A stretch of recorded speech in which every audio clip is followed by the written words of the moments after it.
क्या आपने कभी अपने आप से सीधा सवाल किया है कि आप जो अभी हैं, क्या आप वही बनना चाहती थीं? ओशो की किताब द बुक ऑफ विमेन कोई साधारण किताब नहीं है। ये ना फेमिनिज्म का नारा लगाती है, ना स्त्री को पुरुष से बेहतर साबित करने की कोशिश करती है। ये किताब एक आईना है जो आपके अंदर छुपी उस औरत को दिखाती है जिसे आपने भी शायद भुला दिया है। अगर आप एक महिला हैं, तो ये किताब आपको याद दिलाएगी कि आप स्वयं में क्या भूल गई हैं। अगर आप पुरुष हैं, तो ये किताब आपको सिखाएगी महिला को पहली बार सही से देखना। ओशो कहते हैं, let woman be woman again. मतलब, औरत को दोबारा वही बनने दो जैसी वो अपने स्वभाव से थी, बिना डर, बिना दबाव, बिना संस्कारों के बोझ के। ये किताब औरतों को रोल से आज़ादी देती है। माँ, पत्नी, बहन, बेटी, ये सारे रिश्ते प्यार के लिए हैं, पहचान के लिए नहीं। आज हम इस वीडियो में उस पूरे सफर पर चलेंगे जहां ओशो एक एक करके हर जंजीर को तोड़ते हैं जो औरत को खुद से काटती है। ये सिर्फ जानकारी नहीं होगी, ये एक इनर अवेकनिंग होगी। ओशो कहते हैं, औरत को उसके स्वभाव से नहीं, संस्कारों से बनाया गया है। मतलब, जैसी औरतें आज हैं, वैसी वो पैदा नहीं हुई थीं, वैसी बना दी गई। बचपन से ही लड़की को सिखाया जाता है, अच्छी लड़कियां ज्यादा नहीं बोलती, शर्मीली लड़की ही संस्कारी मानी जाती है। घर की इज्जत तेरे हाथ में है, ज्यादा मत हंसो, लोग क्या कहेंगे। धीरे धीरे ये बातें औरत के दिमाग में इतनी गहराई से बैठ जाती हैं कि वो अपनी असली फीलिंग्स को महसूस ही नहीं कर पाती। वो एक दिन भूल जाती है उसके अंदर असल में क्या था। ओशो कहते हैं, एक औरत की मौत शुरू हो जाती है जब उसे बताया जाता है, अपनी ही बात मत कर। जैसे ही किसी लड़की को कहा जाता है, तुम खुद मत बनो, उसी पल उसकी आत्मा धीरे धीरे मरने लगती है। हम सोचते हैं कि ये छोटी छोटी बातें हैं, लेकिन यही कंडीशनिंग उसे पूरी जिंदगी अफेक्ट करती है। वो जब प्यार करती है, डरती है, जब सपने देखती है, गिल्टी महसूस करती है, जब बोलती है, सोचती है, क्या ये ठीक है? एक सवाल आपसे, क्या आपको भी कभी अपने अंदर कुछ कहने का मन हुआ, लेकिन बस इसलिए चुप रही क्योंकि लोग क्या कहेंगे? हमारे समाज में औरत को त्याग की मूर्ति बना दिया गया है। बचपन से ही उसे सिखाया जाता है, सबसे पहले दूसरों के बारे में सोचो। औरत का धर्म है परिवार को जोड़कर रखना। तुम्हारा काम है सबको संभालना, खुद को नहीं। ओशो कहते हैं, the most dangerous slavery is that which comes decorated with garlands. मतलब, सबसे खतरनाक गुलामी वो होती है जो फूलों की माला पहनाकर दी जाती है, ताकि औरत को महसूस ही ना हो कि वो गुलाम बन चुकी है। त्याग को इतना महिमा मंडित कर दिया गया है कि अगर कोई औरत अपने लिए खड़ीडीडी हो जाए, तो उसे खराब औरत, सेल्फिश, बेवफा, मॉडर्न जैसे शब्दों से तोल दिया जाता है।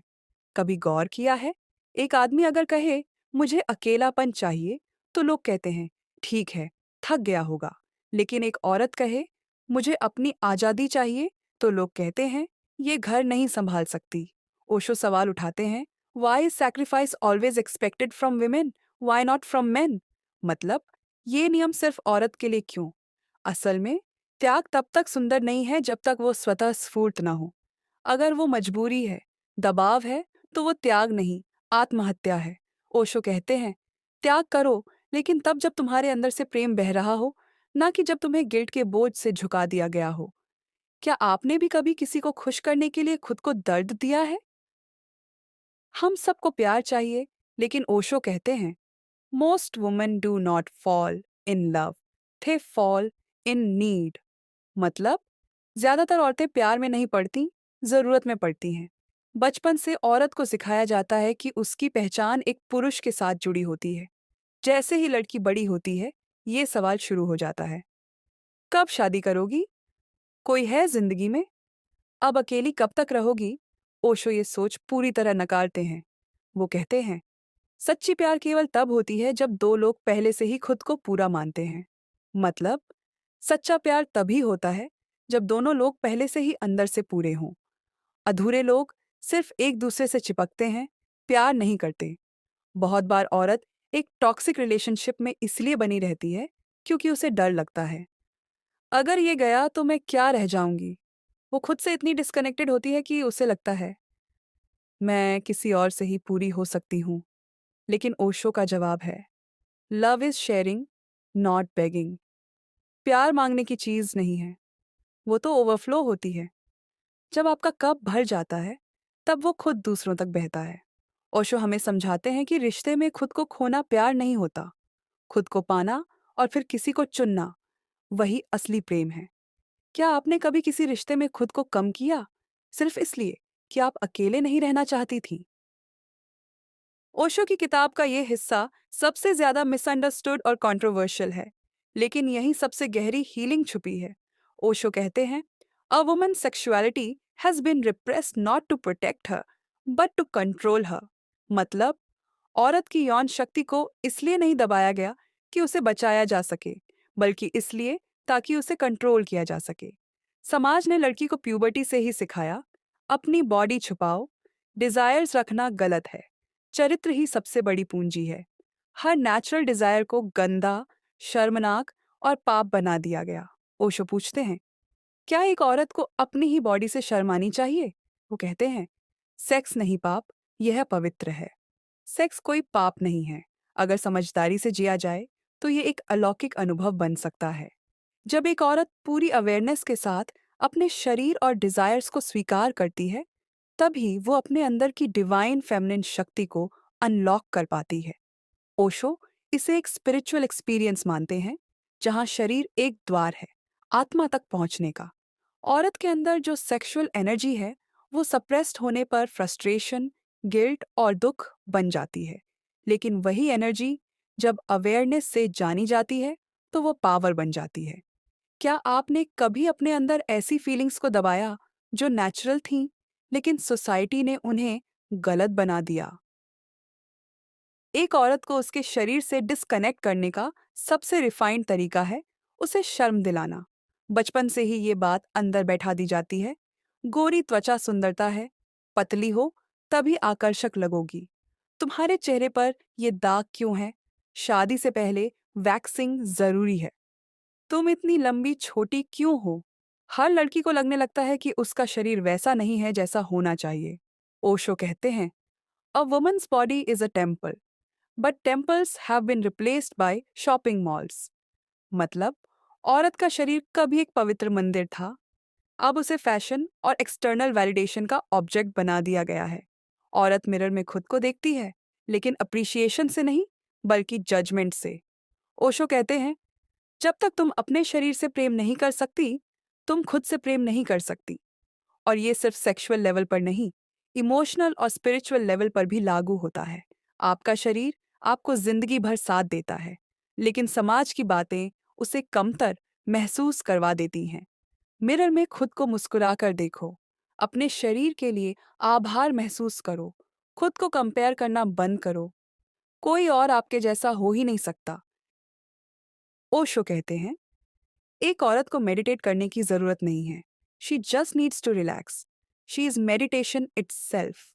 मतलब, एक औरत को ध्यान करने की जरूरत नहीं है।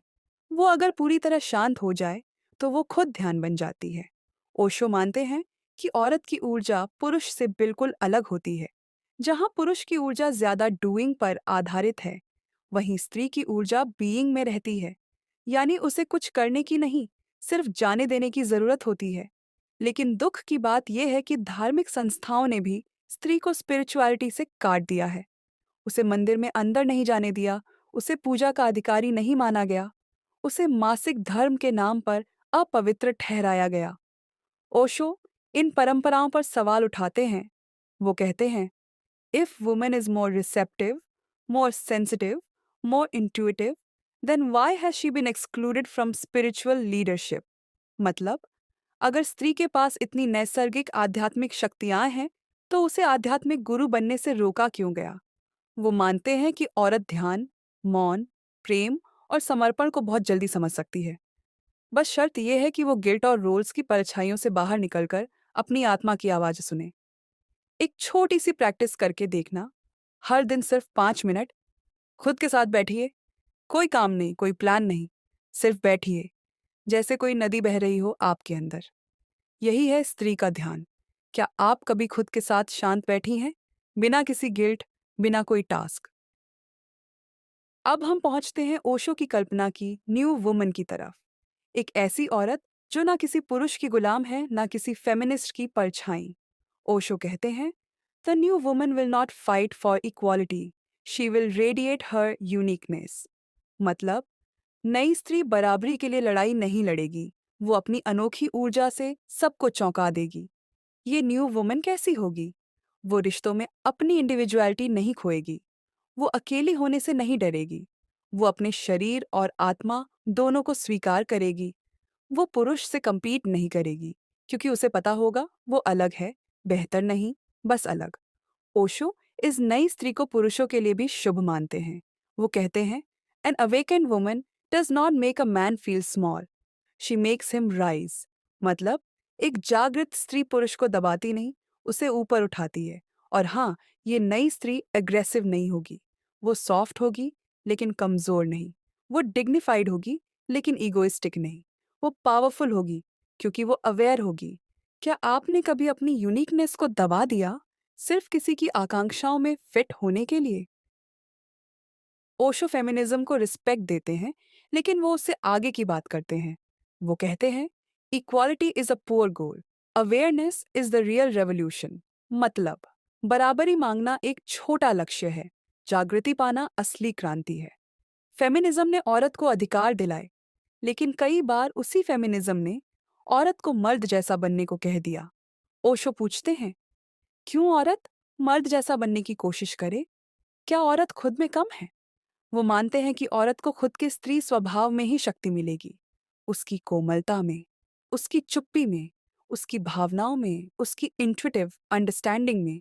अ rose is not equal to a lotus, both are beautiful in their own fragrance. यानी गुलाब और कमल कभी एक जैसे नहीं होते, लेकिन दोनों अपनी खुशबू में अनमोल होते हैं। इसलिए औरत को चाहिए कि वो समाज के हर रोल से ऊपर उठे, ना तो मॉडर्न दिखने के लिए बदलना पड़े, ना संस्कारी कहलाने के लिए झुकना पड़े, बस वो जाग जाए अपने स्त्रीत्व के असली स्वरूप में।